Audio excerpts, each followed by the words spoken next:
Hello, everybody, and welcome to another edition of the Cerebral Smack Talk live on YouTube.com. It is good old MF Michael Fletcher with Anthony the Hitman Florio, with the Phenom Michael Bullock, and with the Twisted Angel Dee Woodson. And guys, what a night it was indeed. Michael Bullock and myself were at the Dunkin Donuts Center in Providence, Rhode Island, to witness Smackdown live on the USA Network. We were in the arena, and I think even Michael Bullock and myself will say it. The SRO signs were definitely up. It was a complete and utter sellout. This was an amazing show, to say the very least. However, you're going to see it from two different points of view tonight.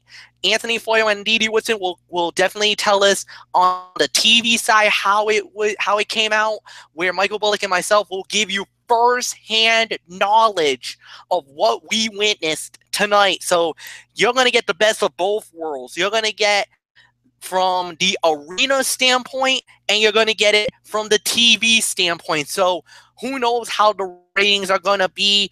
Me and Bullock both agreed on our end what the official rating for tonight's show is. We'll start it off. We did have a pre-show fight before the show started, and it was a six-man tag team fight. It was Luke Harper, the Perfect 10, Ty Dillinger, and Sami Zayn versus Connor and Victor, the Ascension, and Mike Canales with Maria. And done, the winner of the bouts of the six-man fight before SmackDown began was Sami Zayn, Luke Harper, and the Perfect 10, Ty Dillinger. So now we're going to go into the actual show. What you guys witnessed, what we all witnessed. The start of the show was with the WWE champion, Jinder Mahal. Of course, the Singh brothers were there. It was interrupted by Shinsuke Nakamura. Okay, so let me say it like this. Arena-wise, it was electric. The crowd was all over Jinder Mahal. They were booing him, absolutely torching him.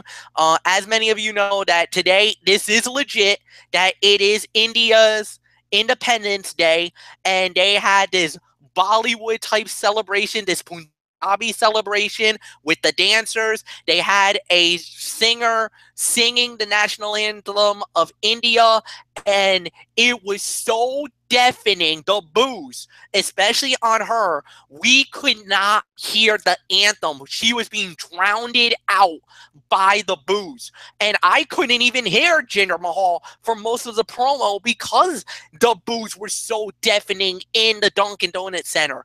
That made this so amazing. And then when Nakamura showed up, oh my freaking God is all I'm going to say about that. It was unbelievable.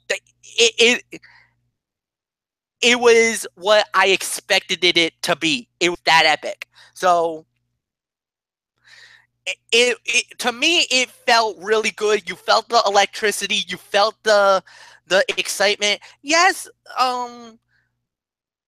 Nakamura was a little hard to understand, but I remember one fan was telling me, he's like, what did he say?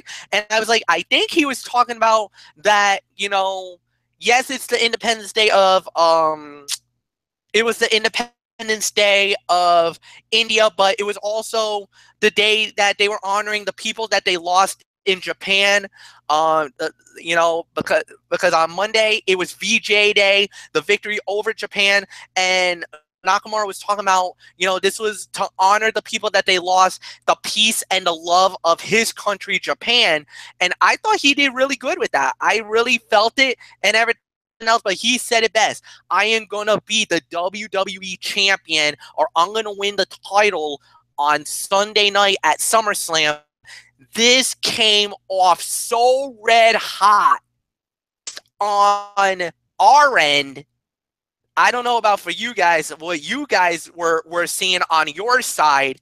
Anthony Florio, come on in, my friend. It's all yours.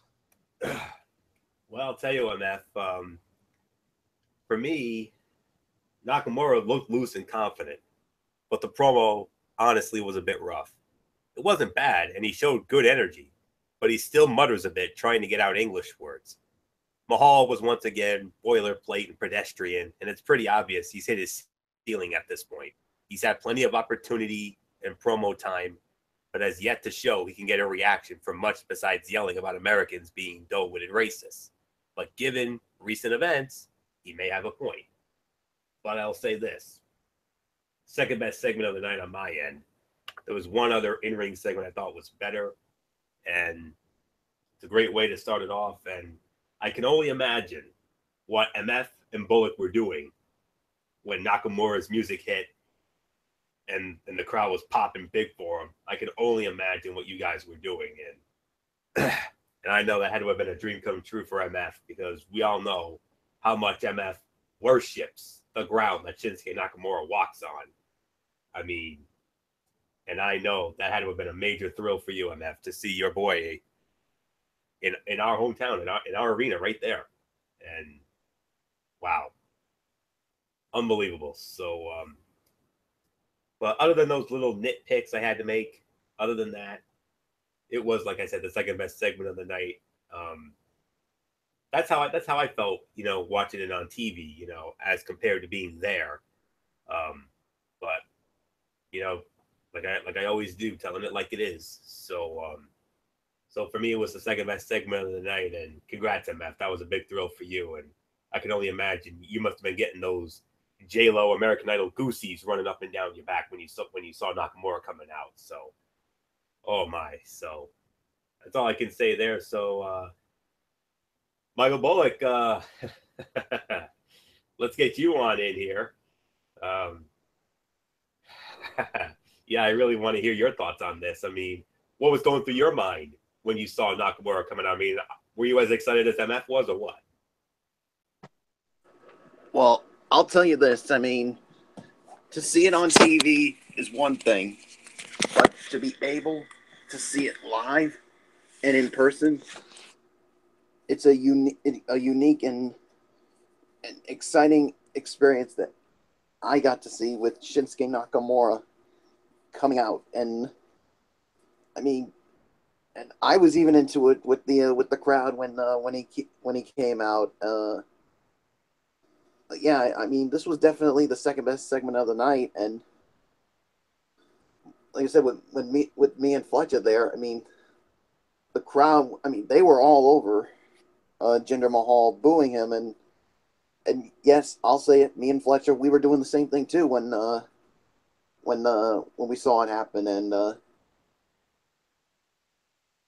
yeah, I mean, it was tough to understand them, but the reason why, well, from our end was, like I said, the crowd was basically booing Jinder Mahal, and they were literally excited when it came to Shinsuke Nakamura. So, I mean, this was actually their first little face-to-face that they had since the match was made. So, yeah, nice little back and forth with the two of them. So, yeah, so this was definitely the second best segment of the night, and yeah, to be able to witness that Nakamura, it's definitely one I was certainly glad to be able to see, and one that I hope that everyone will get a chance to see. So Twisted Angel, D.D. Woodson, come on in. What are your thoughts on the opening segment from the TV side?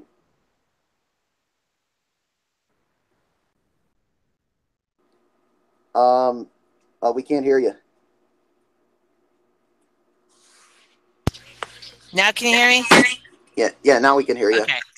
Yeah, so what Cat were your muted thoughts? it. yeah, so what were your thoughts on it from the TV side? I'll agree. It was the second best segment of the night. I wasn't real crazy about the big showing that Jinder did, even though I know it was a holiday and stuff, but that was a little bit much to do on television, I thought, but it is what it is. I mean, he has the right to celebrate his holidays just like we celebrate ours. I do think the best part of it though was when Nakamura came out and was talking about Japan's holiday compared to India's holiday. So, I look forward to seeing the match. This was kind of a not the best story building type segment, but it was there. So, not much more I have to say about it. So, Fletch, it's yours. And then to start off the in-ring action of SmackDown Live, this was a fight that was promoted for the most part, and it was, to kick it off, Natalya, the number one contender for the SmackDown Women's title. She fought the last kicker, Becky Lynch. Okay, I'm just going to say this. Michael Bullock kind of had to hose me down. I think we know why.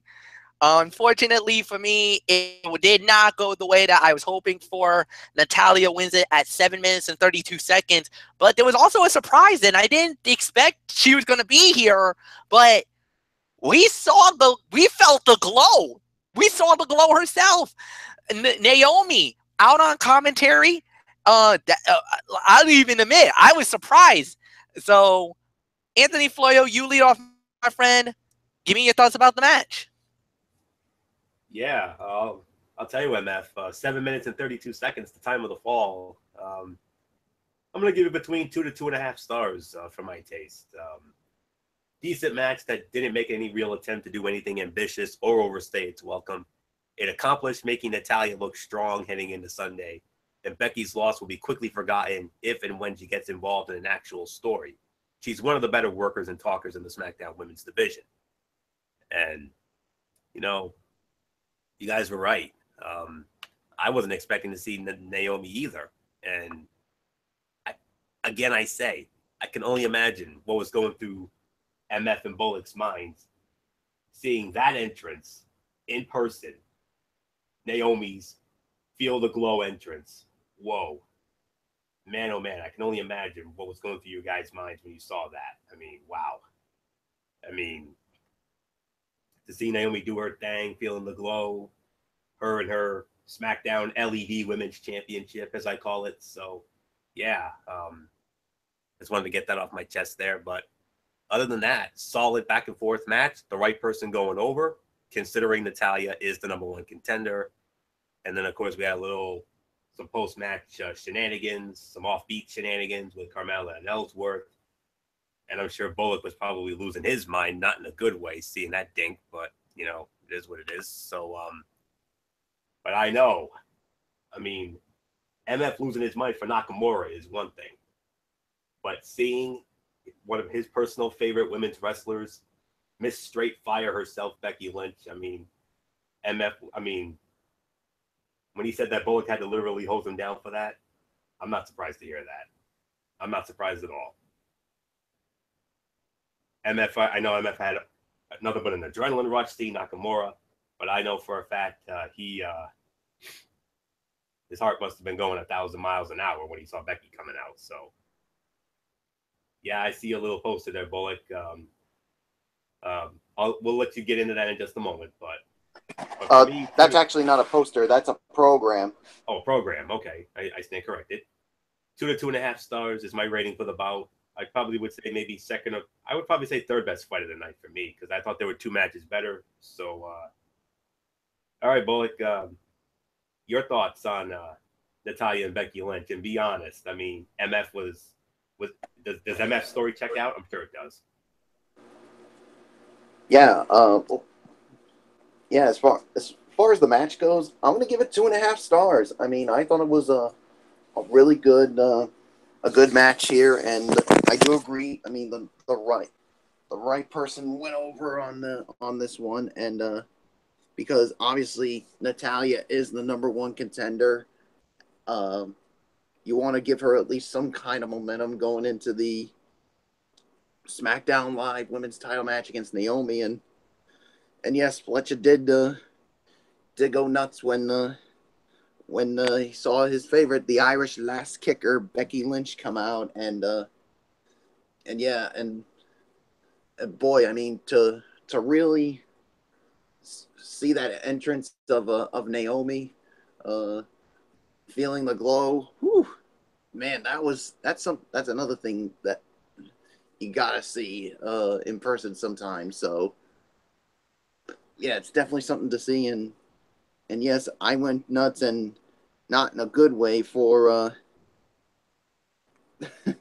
yeah. So I went nuts, and not in a good way, when Carmella came out and bragging about how she has the Smackdown or the women's Money in the Bank.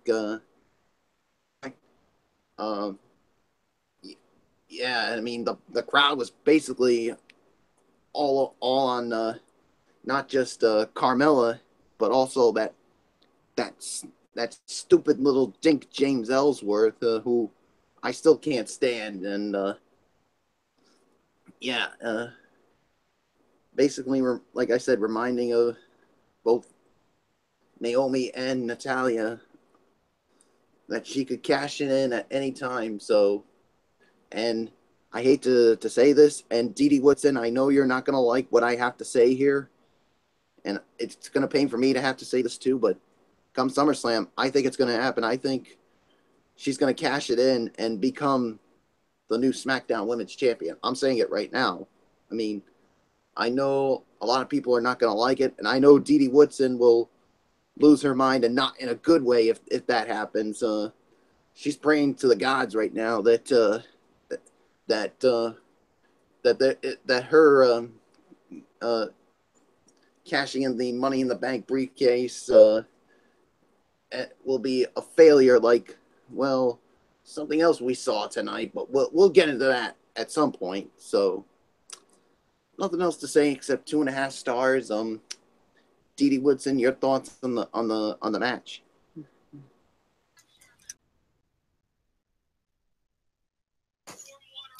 Okay, I hate technical difficulties, but there we go. All right. Yeah, I'll agree. 2.5 stars. It was a pretty good match, I thought, for the ladies. Definitely was not crazy about seeing Carmella or her turtle friend come out. But oh well. I mean, it's storyline building. You've got to do it, no matter what. So not much more I have to say about it. Just glad to hear you guys had a good time tonight. So I'll toss it over to Florio. And I'll tell you what, right now, Dee, I think the cat would like to get a piece of James Ellsworth. Oh yeah, especially right now since I just got through clipping her nails. That's why I was giving her cat treats. She's got a little irritated with me just now, but it had to be done. Meow, yeah. Meow. All right. You know what? I'll always with Michael Bullock on this. 2.5 stars is my rating for the match.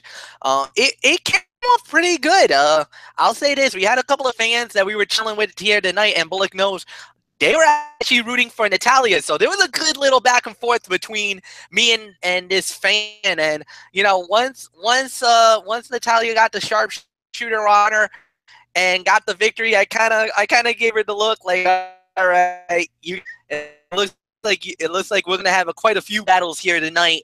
So I mean, if you really think about it, a lot of people were definitely rooting for Becky in this match as well. It was a good atmosphere. It was a pretty good atmosphere. The fight was a little short because, like you said, 7.5 minutes. We were thinking a little more longer. But, you know, at the end of the day, it is what it is. It was okay for what it was worth, but it did serve its purpose. To see Carmella come out, yes, the fans really was on her pretty hardcore. On top of that, then you had the fans really going after Ellsworth as well, basically saying, you know, she's Miss Money in the Bank. It doesn't matter who is the champion because we're going to cash it in and you guys are going to end up losing, you know, when it's all said and done. So we'll wait and see what happens. There was a backstage segment with Tamina and Lana. Well, we'll leave that one alone. Also, another backstage segment with Daniel Bryan, Anthony's boy, and he was with the Usos, and they were talking about who they were going to face off against the New Day. So we found out it was going to be, he said it was going to be, well, actually, no. He said it was going to be Kofi and Xavier Woods, and Biggie, you were sitting on the bench tonight. So basically, Kofi and Big E, well, Kofi and Xavier was gonna fight, and Big E, sorry boy, but this time you're sitting on the prime pony. But at SummerSlam, Big E and Xavier will be representing the New Day and against the Usos. So, fair enough. Next fight of the night we had was Rusev versus Chad Gable. Well, I'm just going to say it right now. This is probably going to be an NA because it ended in a double countout. However, Michael Bullock and I both know what happened next. A certain Viper with an RKO out of nowhere. And out of nowhere. Me and Bullock, we did it tonight. The hell with it. I'll do it right now. Yes. Yes. 1,000 times yes. Hold on, I got to do it too since if I can. Can you do it with? Are you sure you can do it? Well, I'm trying. He did it live. He did it live. So I saw him do it when he did it live tonight. So we both did it at the same time. And I'll say this. One funny thing was, well, before I toss it off to Bullock, after I did it, I had such an adrenaline rush when the RKO happened. I did it, and then I turned around to our friends, and they were cool people. I'm gonna admit, me and Michael Bullock, we had a lot of fun with some of the fans that were in our section, and I just remember I just said it, RKO out of nowhere. She kind of gave me a look like, okay, touche. Now we're even. So, Michael Bullock, give me your thoughts about the match and the epicness that Orange just pulled tonight. Yeah, the match was definitely an NA, but what happened afterwards, like you just said, we just had ourselves an RKO out of nowhere. Yeah, and I basically turned around and did that pose like right in front of the fan that was like right behind us, and she was basically like, oh yeah, whatever. And Fletcher can really attest to that as well. So yeah, so it gives Randy Orton a little bit of momentum going into his matchup at SummerSlam against Rusev. So yeah, the match was an NA, but I did like the post match with Randy Orton with his famous RKO out of nowhere on Rusev. So so Rusev, you learned the hard way that, I mean, after what you did last week with that boot on Randy Orton, that you don't poke the Viper because he will bite right back, and he did tonight. So it was an excitement atmosphere when Randy Orton hit that RKO. So match was a dud, but the post match was better, or should I say the match was an NA because both men got counted out. So Twisted Angel, DD, what's I give it to you? Okay, Callie, get down. Looks like Callie's really giving you a hard time. Yeah, she's kind of all over the place tonight. Well, I hate to say it, but maybe she's acting like a noggin, a diva. She's definitely a diva, that's for sure. But yeah, as of Friday, she will have been part of the family for exactly a whole year. So we're getting ready to celebrate her anniversary, and tomorrow we're celebrating Gabby's birthday. But I'm not going to say how old she is because that'll blow Fletcher's mind. So, um, the match, yes, no rating. Um, Not even sure where Orton came out of because they didn't show it on camera. They just showed him, darting across the screen with this RKO. So we don't even know where Randy Orton was, whether he came out of the crowd, whether he came out from underneath the ring or what. We don't know. They didn't show that part on TV, but that was, some RKO. That was totally awesome to see that out of nowhere uh, on Rusev. But as far as the match, no, it was pretty much worthless. So not much more I had to say about it. So Fletch, it's yours. All right. Well, Dee, just to let you know where Randy Orton came from, he came through the crowd. He definitely came through the crowd. He came through one of the entrances that actually normally is used for the Providence Bruins hockey team. He came through that little locker room, hopped over the guardrail or the wall, slide into the ring because the way that the camera was positioned, there was no way you guys were gonna see it on TV. And the next thing you know, boom, lights out, RKO out of nowhere, picture perfect. Sent me into, oh my God, did I flip out? We all were going ballistic at that. And yes, the reason why we were giving the business to that female fan, she was a Rusev fan. She was saying Rusev crashed. So, yeah, crush that, baby girl. RKO out of nowhere by the Viper, Randy Orton. Chuck another one up for the Legend Killer. Oh, man. It was definitely a good moment. We were a little disappointed with the fight, because we were thinking it wasn't gonna be that great. But in hindsight, it was fine. It was what it was needed to be. Rusev looking strong, Rusev looking dominant. But then this was an eye for an eye. Rusev got Orton about a week ago on SmackDown Live and jumped him. So what does Randy do? Returns the favor 1 week before the big event on Sunday night at SummerSlam. Anthony Florio, give me your thoughts. Wow, I don't know how to follow all that. I mean, oof, but I'll try. The fight was no rating to a dud. Let's be realistic. I mean, I'm gonna be real honest. When Rusev and Gable fought the first time, I was honestly expecting a nothing match. And then they surprised the hell out of all of us, and they put on a damn good match. This time around, I'm going to be honest, I had that feeling of, yeah, this one's going to suck. I was right. Yep, I had that one. I believe I had that one. So, personally, I was disappointed because I was looking forward to seeing those guys tear it up again.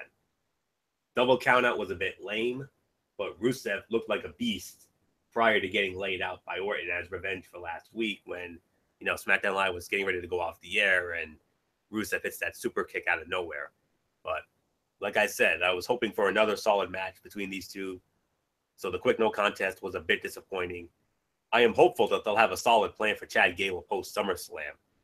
And Randy Orton being the guy who hits RKOs out of nowhere, whoa, I can only imagine what MF did. I mean, what I would have given to have been there, guys. I mean, ho. And I'm not at all surprised that MF did the vintage Orton pose. I mean, when I saw that, I'll admit it. I was thinking of you guys. I had MF running through my mind. I don't know why. I had MF running around my head, dropping RKOs like nobody's business. And the minute I saw that Orton pose, I'm like, I bet you he's doing it. I bet you he's doing it. You confirmed my suspicion. You confirmed MF what I had known all along. Don't think I don't know, because I do. I know. So, vintage Randy Orton, RKO out of nowhere, and of course, vintage MF when he did the Orton pose, and Bullock was there with him. He did it too. So, I don't know if I would have done it if I had been there with you guys. Maybe I would have, but I don't know. We'll see. But no Ready to a dud for the fight, but the RKO out of nowhere, always fun. Let's move on, MF. All right, guys, and we're going to move on to what was supposed to be AJ Styles apologizing to Shane McMahon. AJ Styles basically gets a great reception. Asked for, so we saw the highlights, what happened last week, and then they basically, AJ Styles was saying, you know what, after what I saw, what happened last week, there's nothing more for me to do. Shane McMahon, come on out here. Shane does, and basically says, you know what, you got no need to apologize. There's no need to say my bad because, you know, it happens. I understand it. That's part of the business. And I'm going to tell you this. If you do that to me again, I'm not going to disqualify you, but you push me around, I'm pushing you right back. So it looks like we're going to get a little bit of a back and forth here. Then the next thing we know, Kevin Owens comes out and, well, nice little back and forth, everything else. It looks like everybody was jaw-jacking the whole 9 yards. It ended up being where Kevin Owens basically went for a super kick on AJ Styles, and unfortunately, Shane McMahon was the one that ate the boot. So we'll see what happens. Dee Dee Woodson, what did you think of this segment?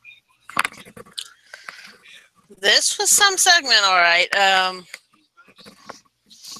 Definitely very heated, definitely very storyline building, definitely Shane laying down the law, not only as the GM, but as the referee, not going to let them get away with any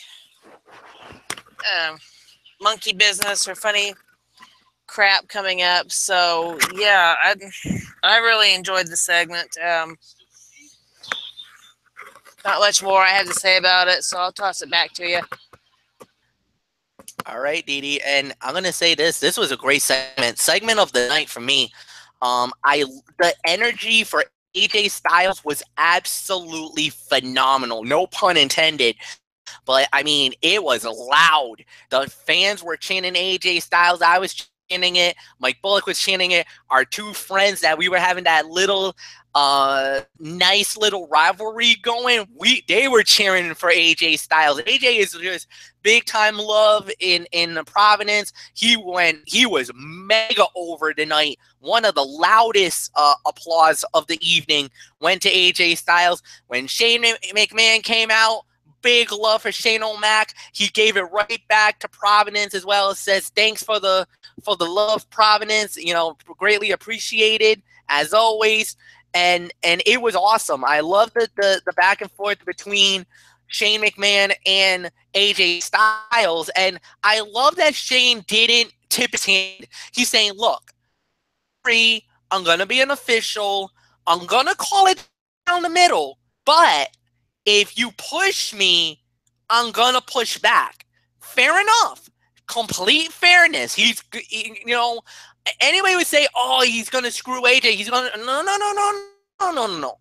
He wants this to be right down the middle, a clean fight. And yeah, I know Shane McMahon in the past has screwed some guys over in fights and has done some not so nice things, but I think he is the perfect authority figure in this match to handle this fight.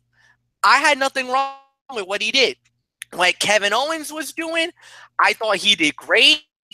Trying to be the antagonist, trying to say, hey, we're going to start this, the whole 9 yards, blah, blah, blah, blah. And Shane McMahon's like, wait, no. First off, I'm not allowed to shake your hand because I don't want to be biased.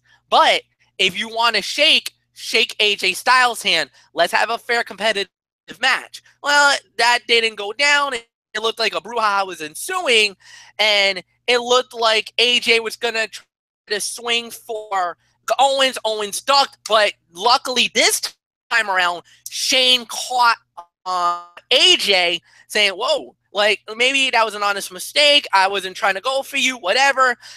Then Owens tried to go for the super kick to hit AJ. He ducked Shane, and Shane hit the deck. So, I mean, it was excellent. We had a fun time with that match. That was definitely really good, to say the very least. Nothing more to say for me. This was definitely segment of the night. It is all yours.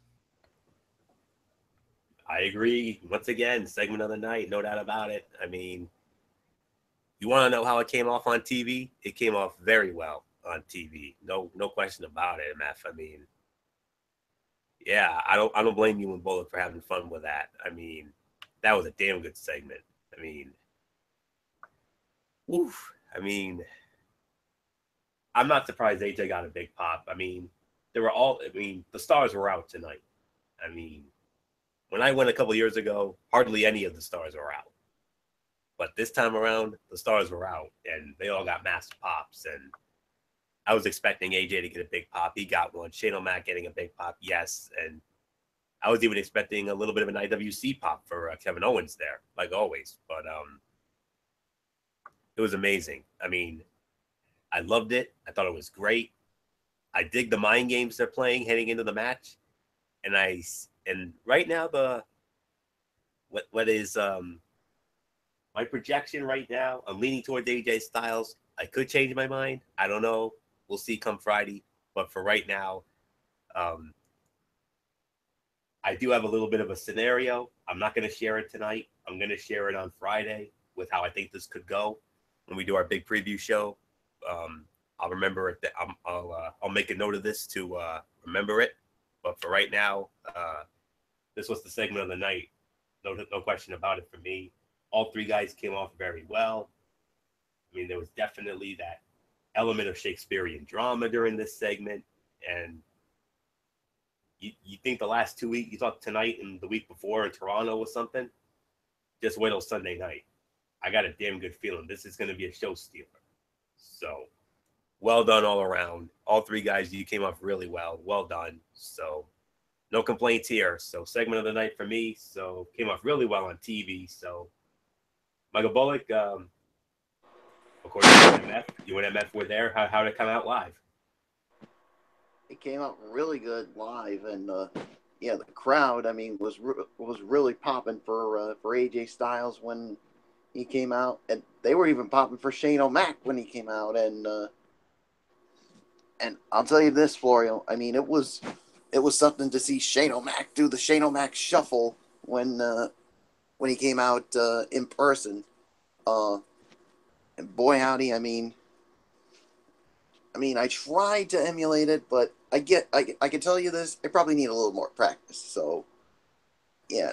So, yeah, I like the interaction, and AJ Styles trying to apologize, but Shane McMahon was, of course, first giving the love to the fans in Providence, and of course, basically telling AJ, look, I mean, there's no need for you to apologize. I mean, I know it was accidental. And then basically Kevin Owens comes out and basically he was trying to shake the hand of Shane McMahon. He says, no, I'm not going to do that because I'm not going to be biased. But what you will do is shake the hand of AJ Styles. But that did not go well. I mean, of course, it's AJ Styles almost hit Shane McMahon again, but he was stopped. And Kevin Owens tried to go for a cheap shot with the boot, but he got Shane instead. So yeah, so it'll be interesting how this whole thing will play out come Sunday night. So, but if I had to give a prediction, well, I'm leaning toward AJ Styles, but you'll get my official prediction when we do our preview show come Friday night. So yeah, so segment of the night. I mean, the fans are definitely into it. I was into it. Fletcher was definitely into it, and everybody, I thought, played their parts really well. So nothing else to say except Twisted Angel, D.D. Woodson. I give it to you. All right. move on. Yeah, give it to right. Fletch. Yeah, let's just move on. Yep. She did talk about it. All right, so Yeah, she was the first one that started it. All right. All right, so the next thing we had was a tag team match. It was the New Day. Kofi Kingston and Xavier Woods versus the Usos. The winners of the bout was the Usos. They get the victory here. This was actually a pretty good match. This was a fun match. This was a very good fight. What we kind of expected it that it was going to be going into SummerSlam, and I had nothing bad to say about this match. I thought this was at least a 2.5 star fight. Maybe 2.5 stars is my rating for the match. They definitely did everything that we thought they were going to do. It looked like the New Day was going to get the big win, and I'm going to tell you, man, Anthony, I'm going to say it, Michael Bullock did you justice tonight. He got into the WWE World Tag Team Champions. He was definitely getting down with it, and when they were doing the New Day Rocks, he was doing the trombone thing as well. So he definitely did you justice. Did justice and would have made you very proud at that moment. I definitely enjoyed it. The match was good. I thought it was gonna be a lot more better, but it ended up being better than I thought. And hey, congratulations, Usos! You got the leg up. And I think I even told our friends they were pulling really hard for the Usos. They were pulling hard for the Usos. We were pulling hard for the New Day. And I turned back and the couple, it was a guy and a gal, and they both were kind of gave me the thumbs up on after the victory, and I was like, if that happens on Sunday night, we got new tag team champions. So we'll see. This was definitely a good fight. So Anthony, it's yours. I knew Bullock would do me justice. I knew he would. I'm not surprised. Come on. I mean, I knew he was gonna do the bit. I knew he would. I mean, nobody does that trombone better than he does, no doubt about it. So that's why he's the Xavier Woods, I'm the Kofi Kingston, and MF's the Big E. That's all there is to it when it comes to our version of New Day. But oh boy, but yeah, I'm leaning more towards 2.5 and 3 stars. MF. I mean, I thought this was for me the second best fight of the night. I thought there was one match that was but no, this was a solid match. 8 minutes and 11 seconds, the time of the fall. Yeah, I mean, there was some good action throughout. I mean, commentary even said it was the speed version of New Day, with Kofi and Xavier in there. And they announced during a backstage segment, General Manager Daniel Bryan, I'm pretty sure MF already announced it, but in case you missed it, the Usos will be challenging Big E and Xavier Smackdown Tag Team Championship with Kofi in the corner in the Summerslam. So yeah, that should be interesting. I mean, I honestly thought it was going to be Kofi and Big E because they're the two more experienced, but it's interesting to see Xavier actually get some ring time here. So they're definitely high on his work, no doubt about it. So I rather would have seen Big E and Kofi in there, but I'm pretty sure we've already seen it. So I think they want to switch it up, and that's fine. You want to switch it up, do it. So yeah, like I said, I'm leaning more towards 2.5 stars, honestly. Teetering 3, but that's pretty much the best I can go as far as this match is concerned. But like I said, watching it on TV came off really good. And guys, if you're wondering, you know how SmackDown Live has been doing this split screen commercial break thing during the commercials where they actually show the match in progress. This was one of the 2 matches they showed it with. The other being Becky Lynch and Natalya. Those were the 2 matches that the USA Network showed the commercial break with. So the split screen commercial break. So, like I said, this was a solid match, and I'm really looking forward to seeing how this match goes down on Sunday night in the SummerSlam. So I just want to make sure I have my train of thought here. Yes, 2.5 to 2 3/4. Actually, I'll leave it at that. I mean, pretty good. And while the New Day lineup will be different Sunday, there was that little part of me, little nitpicking, saying, you know, WWE gave away another SummerSlam match on TV. You know, we saw that twice last night with the cruiserweight match with Neville and Tozawa and Balor and Wyatt, and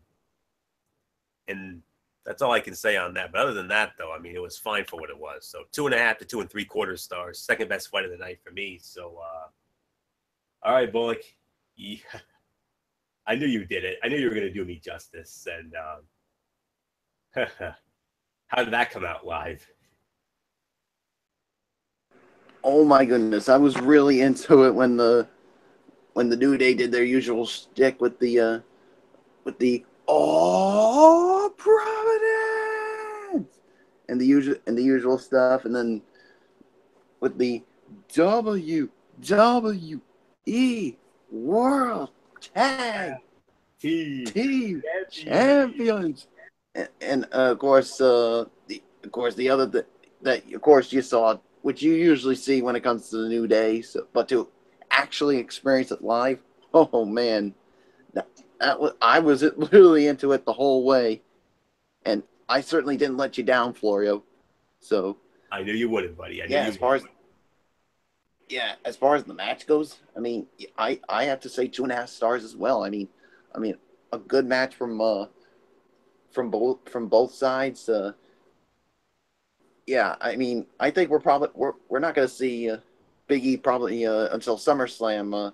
I think it's going to be either with Kofi or Woods when the Smackdown tag team titles are on the line at SummerSlam. So nice win for the Usos. It definitely gives them some momentum going in. So yeah, so 2.5 stars, and the crowd was definitely into it. So yeah, so Twisted Angel, D.D. Woodson, I give it to you.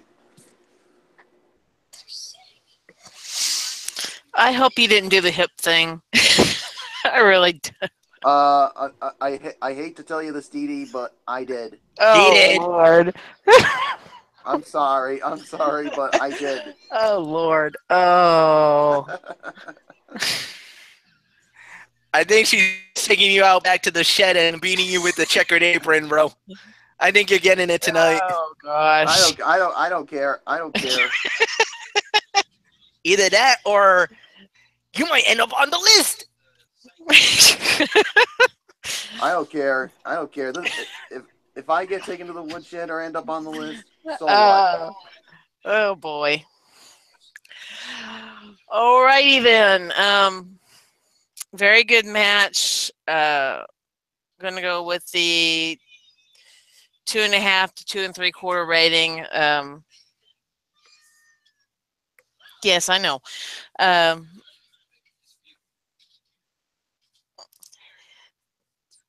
Another storyline building match here, just getting us ready for pay-per-view and everything. So not much more I'm going to add to it. So I'll toss it over to Fletch. All right. And I think Callie's angry at you, Bullock, for the hip thing too. I think she's not happy with you either. All right. So the next thing we had was, I'm just gonna toss this to the side. It was that Fashion Peaks. They called it the series finale. Fine. Had Connor and Victor, the Ascension.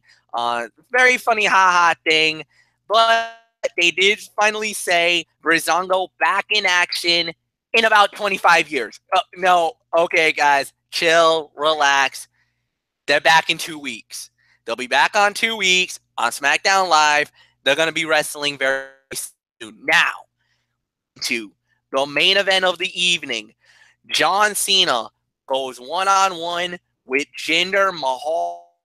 The winner of the bout by disqualification was John Cena because Baron Corbin showed up and jumped Cena, bashed him up the head with the Money in the Bank briefcase. But wait, there's a lot more that happened. Then Baron Corbin looked like he was about to leave the arena and walk away, and that was done. But no, saw Jinder Mahal laid out, completely knocked out, and like, you know what? Now is the time. He goes for the Money in the Bank cash in, gives the briefcase to referee Mike Chioda. We get the official announcement that there was a WWE title fight. The place blew. At that point, the Dunkin Donuts Center goes absolutely bonkers as we witnessed that, yes, a WWE title fight was about to happen. The next thing we know, the next thing we know, Cena jumps on the apron, Corbin knocks Cena off, and we get a roll-up. 1, 2, 3. The shocker of all shockers, the Money in the Bank cash-in was a failure. Fails to win the WWE title, which means the Money in the Bank contract is now been used up. It is off the table for SummerSlam, and more importantly, Jinder Mahal is still the WWE champion. My God, can you believe this? I believe, Anthony Florio, you lead off on all this chaos. So, oh boy, can you wrap your head? Around this? Everything, the match, Cena versus Mahal, the Money in the Bank cash in, all said and done, Jinder Mahal is still the champion. Oh boy. Well, I'll tell you, MF. Let me see what I can do here. Cena and Mahal was the fight of the night. 3 to 3.25 stars. That's my rating for it. Passable match, and they took a lot of shortcuts to get to the point. But like I said, other than that little nitpick, I mean, fine match. It was far and away the fight of the night. I mean, some good near falls down the stretch, and yes, seeing it on television. I mean, you have an HD television like all of us have. I mean, I heard that crowd popping when Corbin cashed in. I heard it. I mean, it's one thing to hear it on TV, but I want to hear what MF and Bullock have to say. Hearing that crowd going nuts live. I mean, as soon as we get to you guys, but okay. And then of course with the cash in, NA, automatic NA, because I mean it was a 10-second bout, like pretty much all these cash in matches have always been. So that happened. Well, that was unexpected. I liked Baron Corbin as a looming threat, and this felt like a cheap stunt to try to add some steam to his match with Cena at SummerSlam. Makes you wonder what's going on with him after SummerSlam and if they can somehow spin this into a positive for his character. Like I said, Cena and Mahal, passable match, and I'm wondering, are we possibly going to see a Nakamura title win on Sunday now, given that the briefcase is out of play?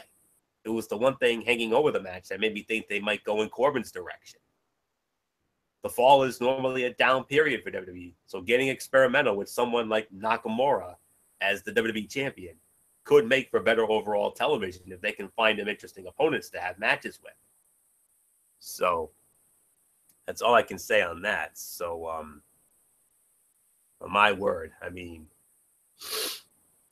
we all thought Corbin was going to cash in at SummerSlam and possibly walk out the champ there, but that's off the table now. And I believe he's now only the third person in history to have a failed cash in. John Cena the first, as you know, the Raw 1000, July 23rd, 2012 in St. Louis against CM Punk when Big Show caused a disqualification. Damian Sandow, the night after Hell in a Cell 2013, when he actually cashed in honestly and had one of the great cash-in matches I can ever remember, losing to Cena. And failing to win the World Heavyweight Championship. And now tonight, right here in our neck of the woods, Baron Corbin fails in his Money in the Bank cash-in. I thought it was going to be one of those vintage Money in the Bank cash-in moments where they tease a cash-in and they say, the bell never rang. He still has the briefcase. No, it's official. Wow. So if they're gonna strap Nakamura, he's gonna get strapped, and there ain't nothing Baron Corbin can do about it. So my excitement for that title match just went sky high, because if they're gonna strap Nakamura, do not have anybody cash in Money in the Bank on that. Because if you're gonna strap Nakamura, strap him properly, and don't have any BS cash in. I do not want to see that. We don't want to see what happened to Daniel Bryan 4 years ago. We don't want to see that again. No.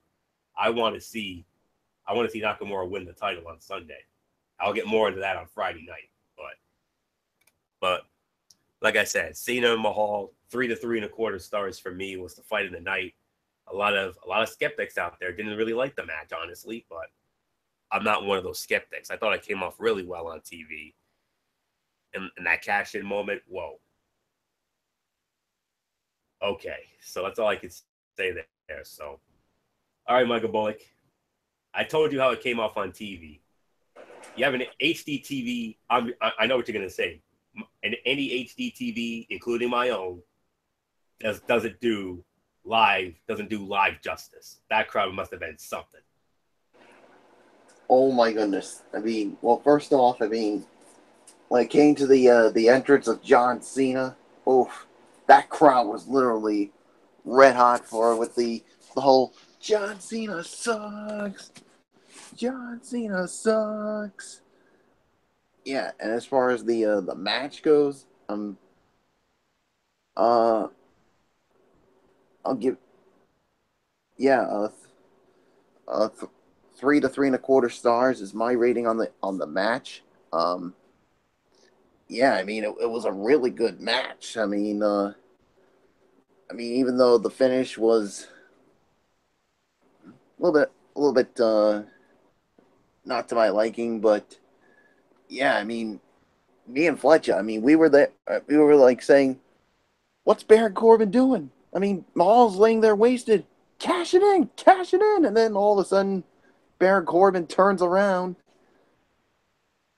heads back to the ring, and the crowd literally gets excited about.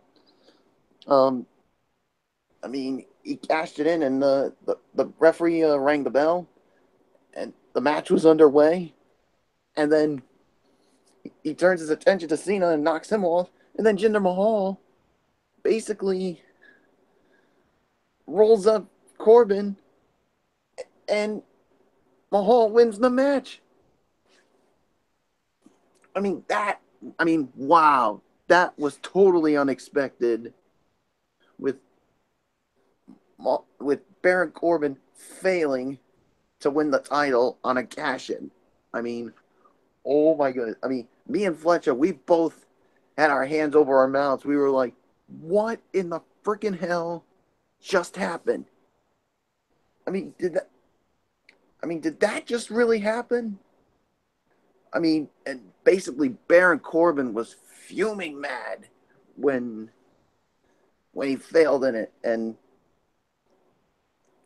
yeah, I mean, for the title match on Sunday, it gives Mahal and Nakamura one less thing to worry about.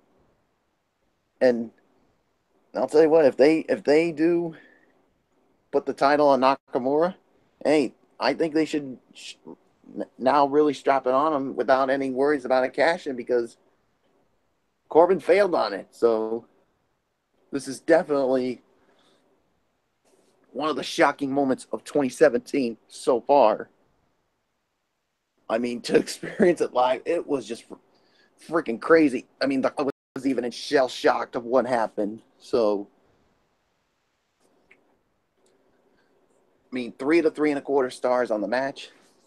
But what happened afterwards? Wow. I'm still shocked over it. D.D. Woodson, I give it to you. I really don't know what to make of this.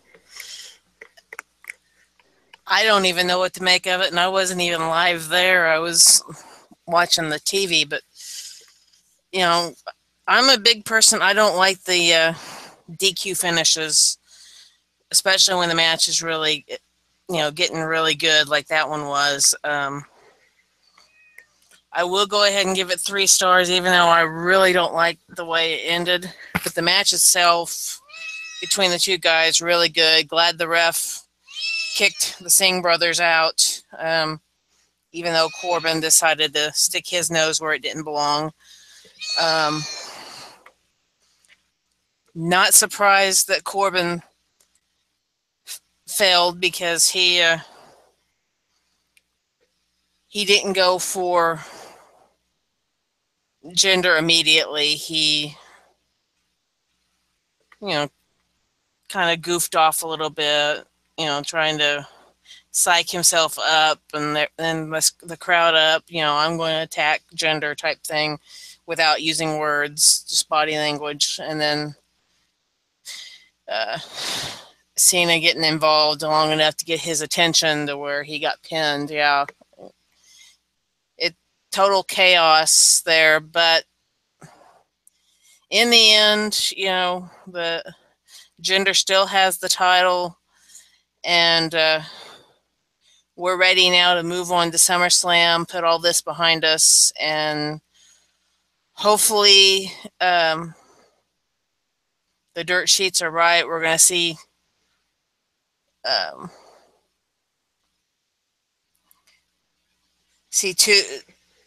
two titles changing hands, one for Raw, one for SmackDown, and may the better man win is all I'm going to say. So, Fletch, I'll toss it over to you.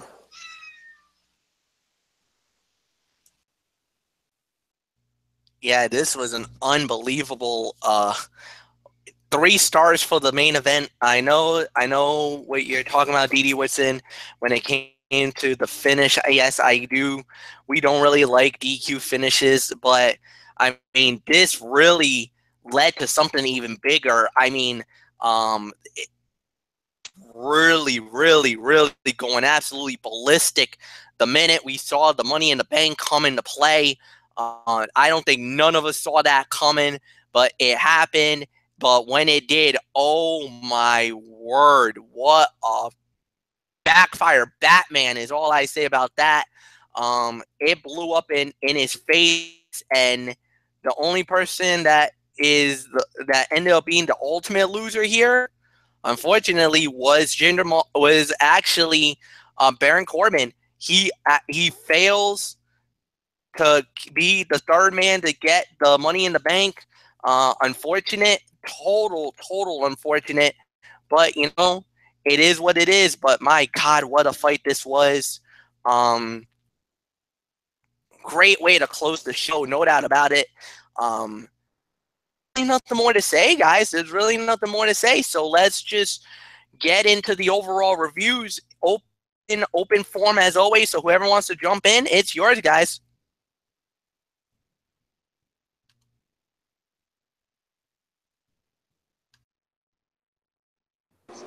No problem. I'll start. Okay, Bullock, you can go. Go ahead. Yeah, I was going to start it off, but I thought this was a really good SmackDown Live on the final SmackDown Live before SummerSlam, and you know what? I mean, I'm going to give it the same rating that I think we gave Monday Night Raw, an 8 to 8.5 out of 10. I mean, the only really downer was the Rusev Chad Gable match, which basically ended in a double countout, which we gave it an NA. But everything else I thought was solid, was good to solid. I mean, especially with the big shocker of the night with Baron Corbin failing to win the title and cashing in the Money in the Bank briefcase. That was the biggest shocker of the night.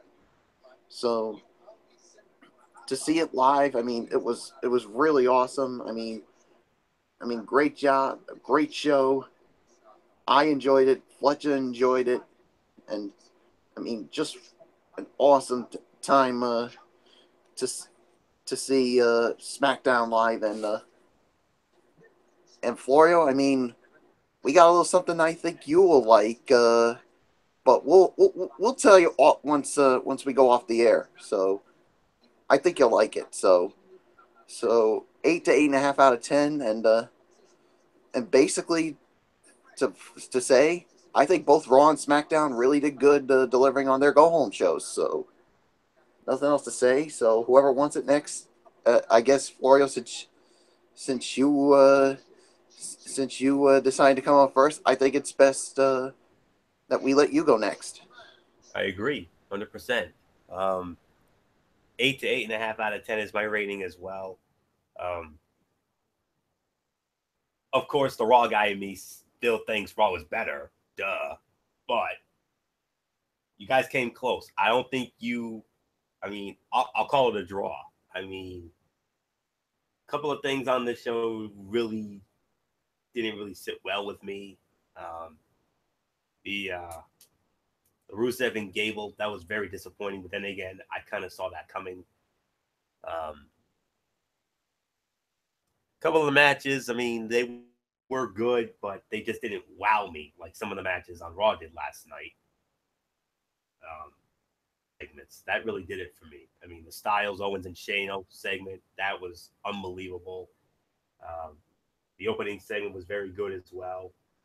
And, I mean, Nakamura, that was epic, all I can say.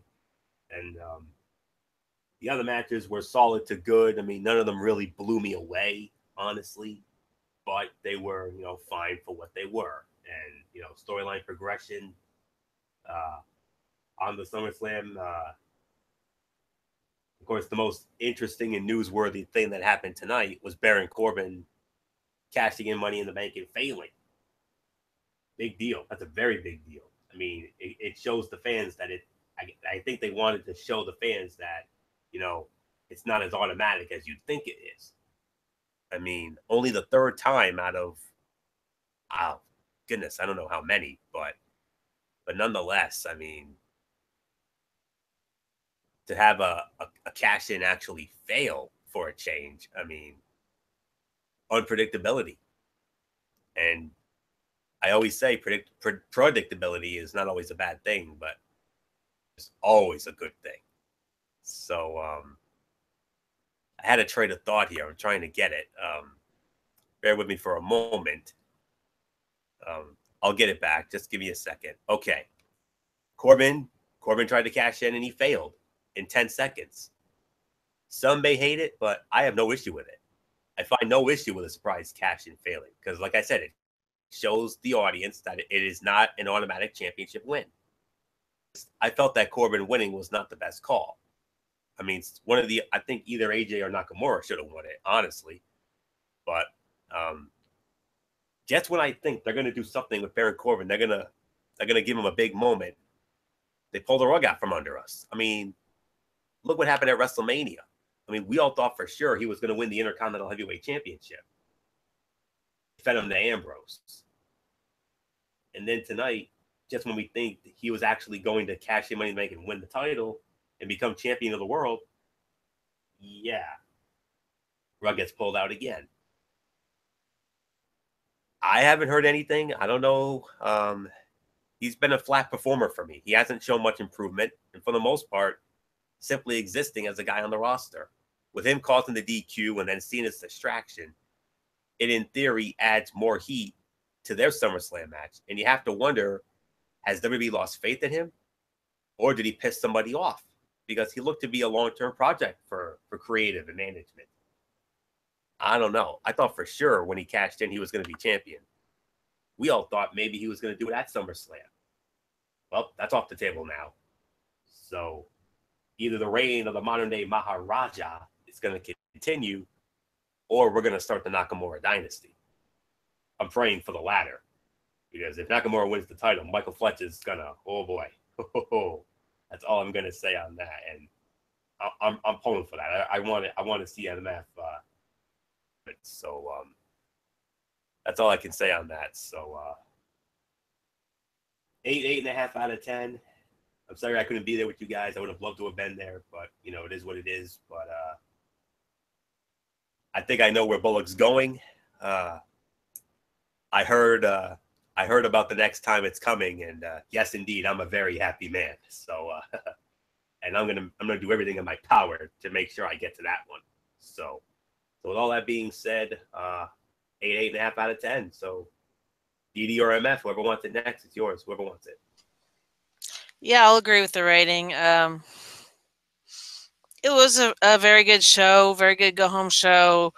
SmackDown still has the lock on storyline building because Raw is still working on, in my opinion, working on that particular thing of trying to build storylines to where, you know, they lead to the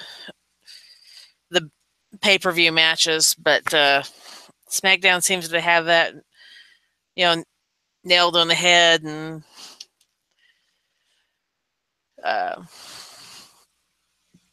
continues to have everything on the show connected in a way to where it's easy to follow and stuff like that. So, very good show. Like I said, not very many low points. Still not real crazy about, you know, the count out finish or the DQ. But other than that, everything seemed to go pretty smoothly. Everything seems to be working really well. Very good go-home show. Looking forward now to the pay-per-view on Sunday. And, you know,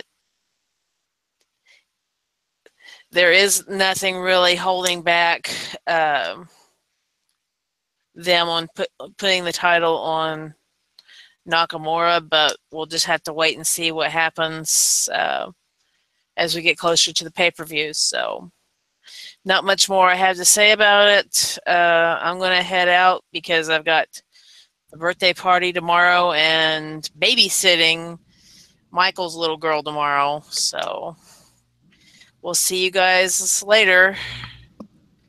All right, Dee Dee, have a great night. And yes, Fletch, she's turning 17. We'll see you Friday, Dee Dee. See you Friday.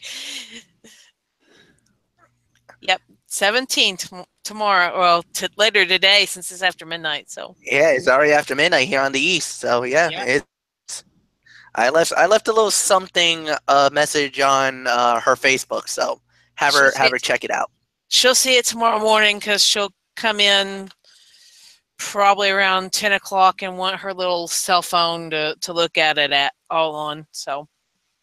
Okay, will do. So see you guys later, or Friday night. All. Yeah, see you on Friday. Good night. Night. Just to confirm with everybody else, yes, I'll give it an 8 to 8.5 out of 10. This was an amazing show. Being there was unbelievable. It nailed it. Everybody was talking about it. I'm getting feedback right now from some of the people that I saw the event with. Well, from people that I know that saw the event with. It was amazing. It was awesome. I had so much fun. A blast tonight, to say the very least. So, well, all right. But just like Anthony did last night, let's do it. Let's give you the official SummerSlam rundown, the card on the Smackdown end. Now, this is Smackdown only. We're not doing Raw matches. So all the matches that I'm going to be giving you guys, this is actually from our friend. This is for Smackdown only. So just give me 1 minute so I can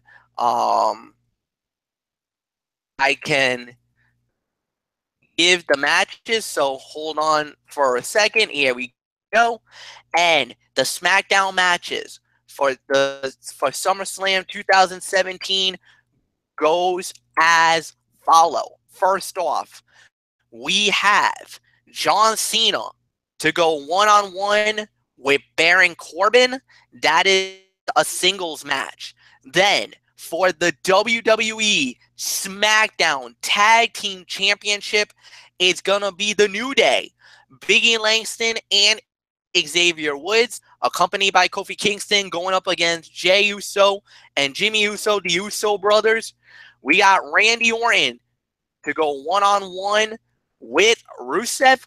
Also, we have WWE SmackDown Women's title on the line as Naomi puts the title on the line against Natalya. And then we have AJ Styles putting the United States Heavyweight title on the line against Kevin Owens with special guest referee Shane McMahon, the commissioner of SmackDown Live. And on the SmackDown side of the main event ledger for the WWE title, the champion, Jinder Mahal with the Singh brothers, goes one-on-one with the artist formerly known as Shinsuke Nakamura. That is the official fight card for on the SmackDown end. We will give you every single match prediction on Friday night when Anthony Florio does that. And of course, as everybody knows, I'll be back here on Sunday night and we're going to do the recap of SummerSlam. All right. Set. We did have a couple of things that I wanted it to get to tonight. First off, in Ring of Honor, we had was a promo by Frankie Kazarian as he was ripping the Ring of Honor fans after what happened to his buddy, the Fallen Angel, Christopher Daniels, as he lost the 2 out of 3 fall fight in the week before, blaming the Ring of Honor fans for the failure. Well, it was a good, solid promo cut. Nothing more to say about that. Then we had Punisher Martinez go one-on-one with Flip Gordon. Punisher Martinez won the match. That was a solid fight, no doubt about it. I thought it was a pretty good, to say the very least. Then on top of that, then we had a Ring of Honor World Tag Team title fight. It was the Young Bucks putting the titles on the line against the Motor City Machine Guns. The Young Bucks wins the bout and keeps the Ring of Honor Tag Team titles, which was definitely one of the top fights of the night. And in the main event, Kushida put the Ring of Honor television title on the line against Kenny King, winner of the bout, and still the champion was Kushida. This was the fight of the night, at least 3.5 to 3 3/4 of the star. Unbelievable matchup. Nothing more to say about it. Yeah, so this was a great battle. Great fight, great battle. And now we move on to the next part of our show, which is Lucha Underground. And what we had was, well, it was basically the other half of the semifinals. And we had a trios fight for the Golden Aztec medallions, which is very important because these are the medallions that you get that will be given out from now until Ultimo Lucha. But when you win this gives you the Gift of the Gods belt. And you know the Gift of the Gods is like the Money in the Bank. You can cash in the Gift of the Gods at any time, any place, anywhere.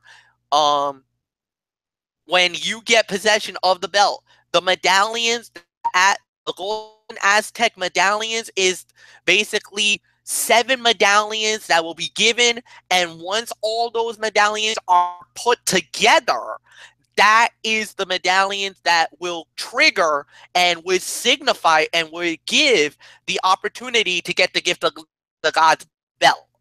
With that said, the match we had was the Rabbit Tribe, which is Paul London, Salador, and Malasuete, and they went up against the Worldwide Underground, PJ Black, Talia Green and Ricky Mandel. And when it was all said and done, the Rabbit Tribe wins the match. Each Paul London, Salvador, and Mara Suerte, they each get a medallion. That means these three will now be a part of that Gift of the Gods match later on, which could be, I think, at Ultimo Lucha. So they will now get an opportunity to fight at Ultimo Lucha for the Gift of the Gods belt. And when you win that, that could trigger you to be a future Lucha Underground World Champion.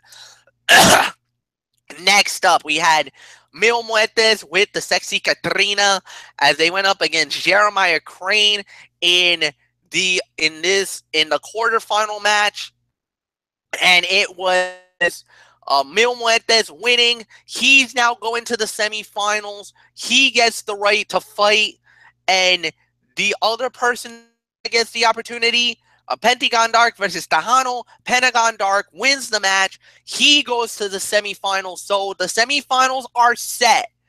Phoenix will fight Pentagon Dark, which means Prince Puma and Mil Muertes is going to go down 1v1 in the semifinals.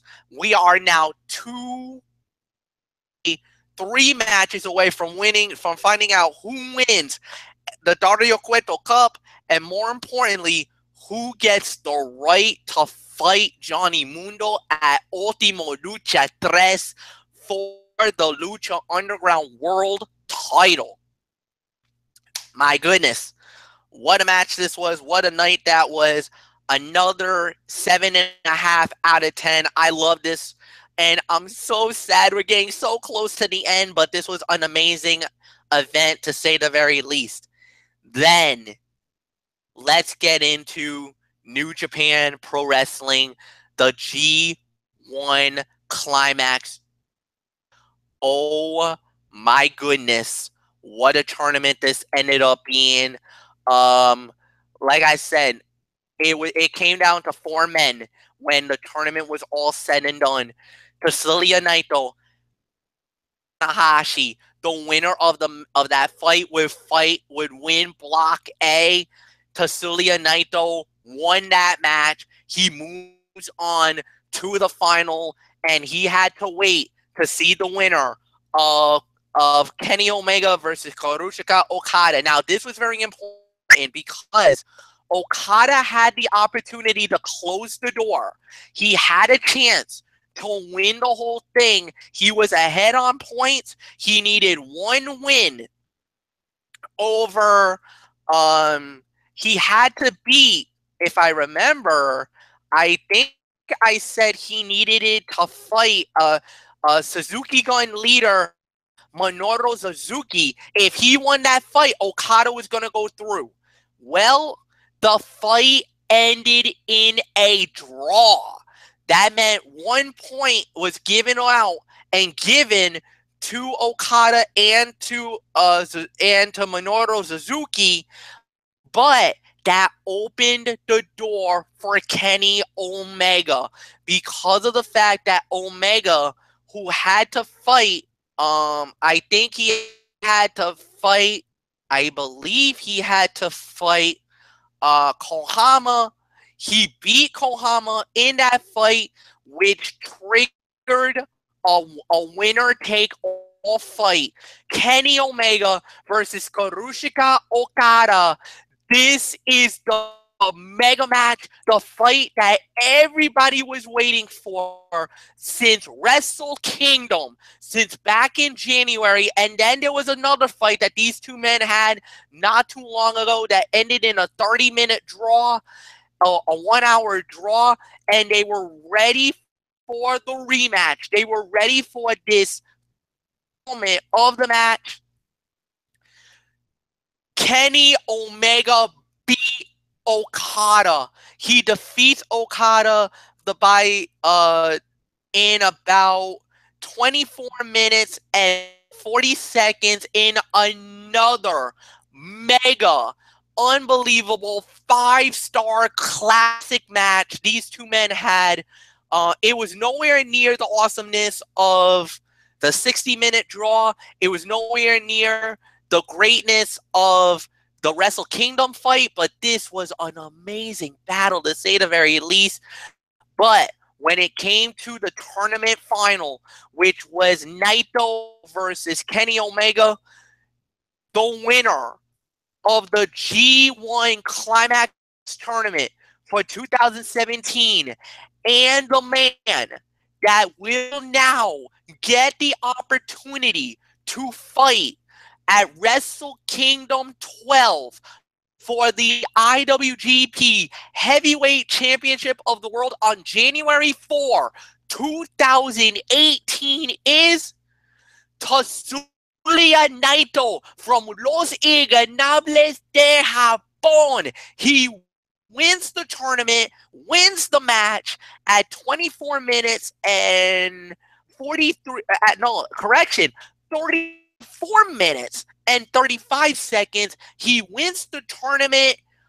My God, what a match this was. It was unbelievable. It looked like the fight was over when Omega hit the one-wing angel on Naito, but no, he blocked out of it, basically was able to kick out on two. Basically, Omega tried to go for the one-wing angel again, gets reversed into the Destino, which is Naito's finishing maneuver. Basically, Naito decided, you know what, I'm going to lay you out again, hits him with a super Destino, gets the 1, 2, 3. Naito wins the tournament. He is the new #1 contender. He gets to fight at Wrestle Kingdom for the gold. And now we end it with, well, one last thing to end for the night, and that is this Saturday night from the Chop Shop in Pawtucket, Rhode Island, is gonna be, yes, a commemoration, basically the celebration for the RWA. And ladies and gentlemen, here is your official fight card. So we started off with new fight. Yeah, actually somebody is making their debut at this big card, and here it is, guys. Her name is Kennedy Copeland, and she will go one-on-one with a suplex sweetheart Asana. Now, like I said, I don't know much about Kennedy. Like I said, this is her first fight making her debut. I'm very optimistic to see what she'll bring to the table, but she's going up against the best in RWA right now. When we're talking about Asana, she has definitely made a name for herself. I was fortunate enough to have an interview with her. If you guys haven't seen my SoundCloud, please log on to it. It was a really good interview, by the way. Would love to have her do another interview in the very near future.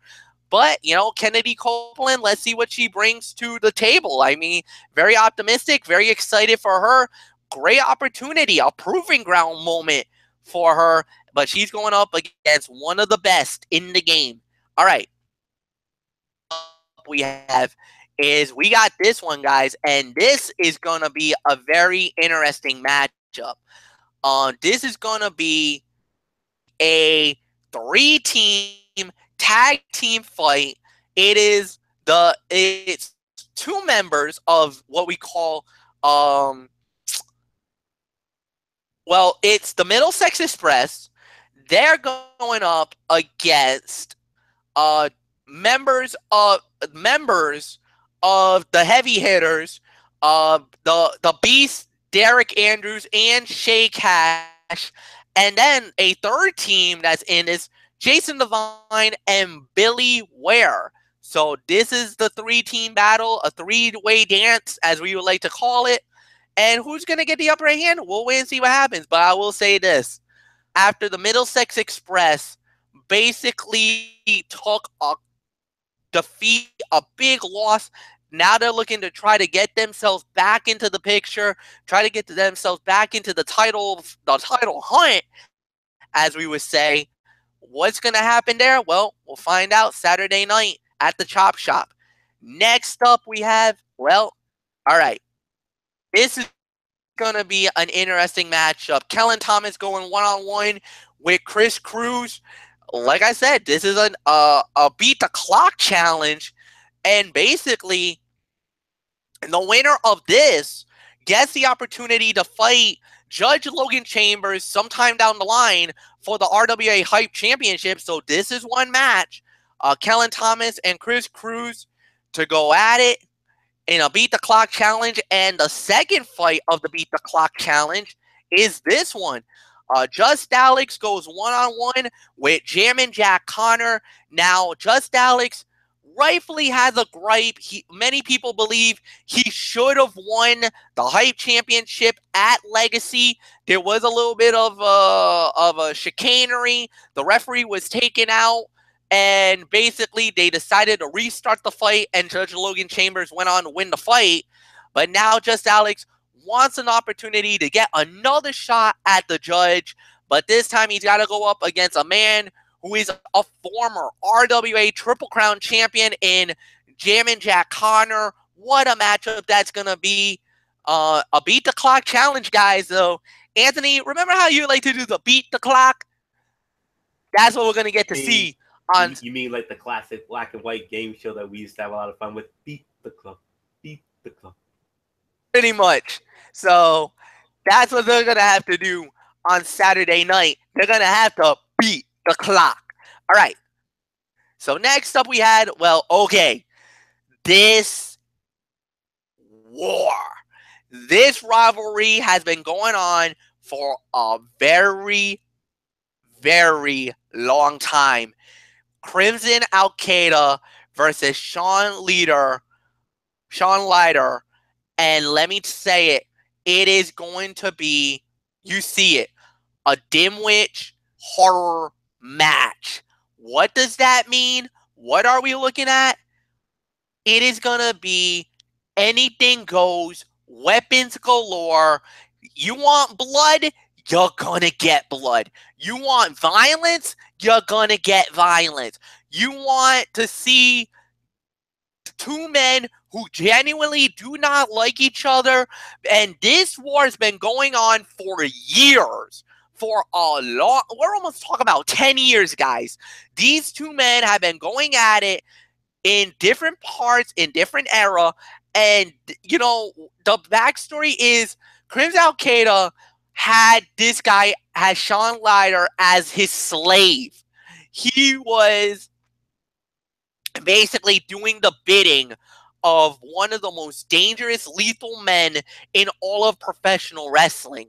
He had enough. He got his freedom. He broke free from Crimson, but this war has been going on for so long. This is the final battle. There's no ifs, no ands, no buts about it. This is going to end one way or another. And in a horrors match, a Dimwitch horrors fight, I am dreading this fight because, ladies and gentlemen, this is not a regular match. This is going to be like the Clockwork Orange House of Fun fight. This match is going to be so lethal. You better be ready. You better be ready for this. So that's what we're going to get there. Next up, we have on that card, on this amazing fight card here, is we got, well, the Foundation. We as you see it, it's the Foundation. They're going to clash, and two mystery partners. We don't know who those mystery partners are yet. We probably will not know until the night of the fight. But let me tell you, whoever he picks, they better be worth it. It better be good. So we'll wait and see what happens there. The next fight we have here is, oh, The Insane Dick Lane, he's gonna do it again.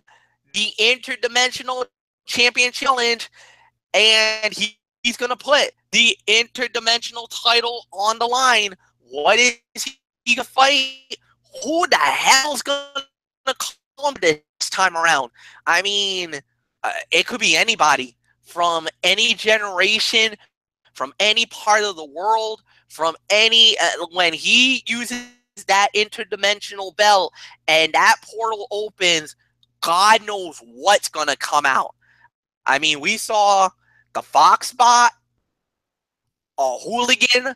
We actually saw a wrestler from literally 1896. We're talking a Greco-Roman wrestler from basically the modern, from the antiquity Olympic Games that came through the last time around.